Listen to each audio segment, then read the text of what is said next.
ओढ़ी के ओढ़नी लागेलू बड़ी प्यारी, सब गुण भरल बा तू बारू संस्कारी। ओढ़ के ओढ़नी लागेलू बड़ी प्यारी और सब गुण भरल बा लगेलू संस्कारी। तब भैया पेश करत आनी खेसारी भैया के न्यू जो दिल को खुश कर देने वाला सॉन्ग है। और इसमें तो खेसारी भैया ने क्या गजब बातें की है और क्या इस गाने का लाइन है। भैया खेसारी को पसंद करने वाले जरूर यह वीडियो पूरा देखेंगे और लास्ट में ऐसा गाना से हम कंपेयर करने वाले हैं जिसका कोई जवाब नहीं। बनबू तू पहिया माई के पतोहिया देखले दिया लाई बबू, तू कोहिया माई के पतोहिया देखले बिया लाइबो। काहे के मतलब खेसारी भैया वीडियो कॉल से बतियौने बाड़ बतियौ मतलब तोरा के देखा के बतियौले बाड़े तबे उनकर मम्मी पसंद कैनी। खैर कौनो बात ना, खेसारी भैया आज तो एकदम दिल खुश कह देहन।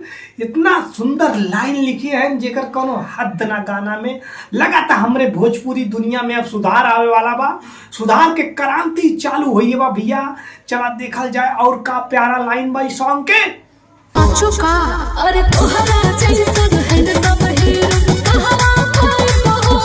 अरे तोहरा जैसन हैंडसम हीरो कहवा पाइबे मैडम। बड़ा सटीक बात कहू खेसारी भैया, तो हैंडसम हीरो तू पैबे ना करबू जैसे कोनो है ना है। हाँ सही कहा था नहीं, पर हम अब एगो हैंडसम हीरो दिखावे वाला है। तनिया कुछ बोल तो ओकरे बाद दिखाए एक टेक के बाद।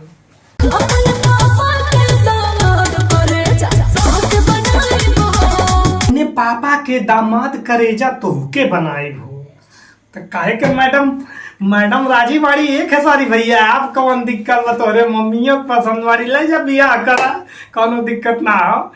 और जाते जाते भैया एगो काले रानी ना हैंडसम दुल्हा के मतलब दिखाई इनका मैडम के। और एगो नया गाना पेश करब जौन अगले वीडियो के मुख्य शीर्षक हवे। खैर इनमें ट्रेलर आप लोगों के दिखावत बानी, देखा।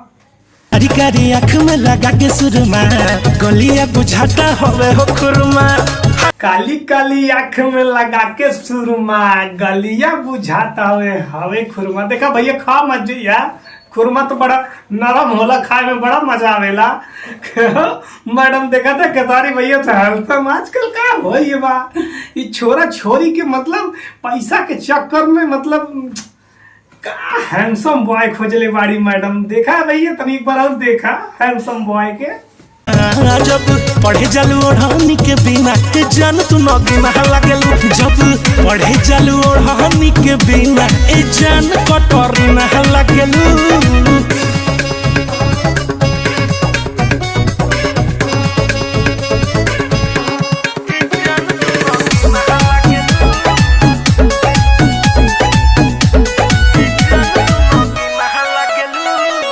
डर लगे कहीं चला बात भूगोली, देखते ही तो के ईमान जाला डोली।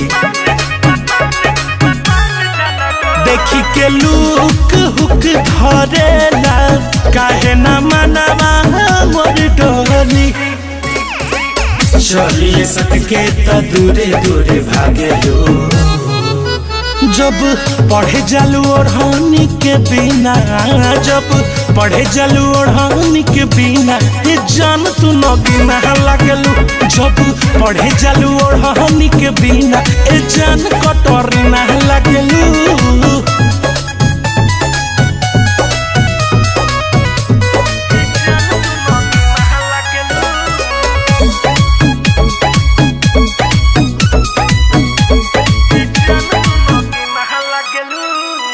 बबुआ बिकी के तू बसल बाड़ू मन में, होई बुझे राजी बाजा बाजी लगन। कहत दुल्हन बना के अपना अंगना ले चली। रबिया जेपी के सुनरी हट गेलू। जब पढ़े जालू ओढ़नी के बिना, जब पढ़े जालू ओढ़नी के बिना जान तू नगी ना लागेलू। जब पढ़े जालू ओढ़नी के बिना जान कटोरी ना लागे।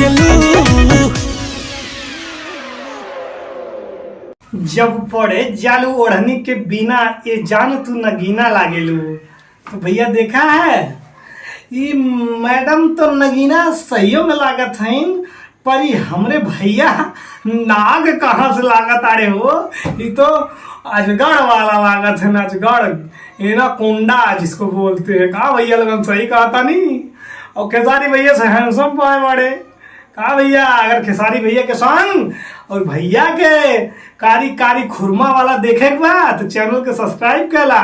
और मिलत बानी लेके अगले वीडियो में भैया के कारी कारी मतलब काली काली अखियम लगा के सुरमा और खुरमा जैसन गाल इनकर काटी आई। कहा भैया लोगन सही कहा था नहीं। तो जा चैनल सब्सक्राइब करा देखे खातिर कल इनकर खुरमा और खुरमी देखल जाई।